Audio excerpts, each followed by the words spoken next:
Welcome to my channel. இன்றைக்கி பாரம்பரிய முறையில் பருப்பு தண்ணி எடுத்து எப்படி ரசம் வைப்போங்கிறத பார்க்கலாம்.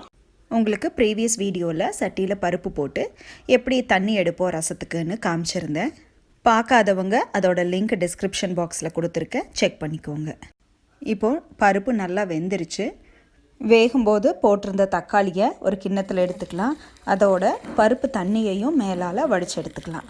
பருப்பை சாம்பாருக்கு யூஸ் பண்ணிக்குவோம். புளி ஒரு லெமன் சைஸ் பால் ஊற போட்டிருக்கோம். அதை கரைச்சி பாதி சாம்பாருக்கும் பாதி ரசத்துக்கும் யூஸ் பண்ணிக்கலாம். தக்காளியை நல்லா கரைச்சி எடுத்துக்கலாம். நான் ஆறுனதுக்கப்புறம் கரைச்சிருக்கேன்.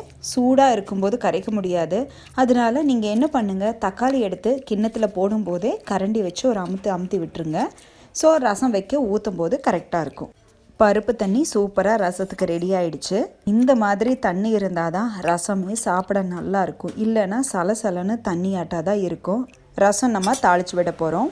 ஒரு கடாயில் 1/2 டீஸ்பூன் எண்ணெய் சூடானதும் கடுகு போட்டு பொரிச்சிடலாம். கூடவே பெருங்காயம் ஒரு பிஞ்சு, தட்டி வச்ச பூண்டு 2 வரமிளகாய் சேர்த்துக்கலாம். இதோட சின்ன வெங்காயம் கருவேப்பிலை சேர்த்து நல்லா வணக்கிக்கலாம்.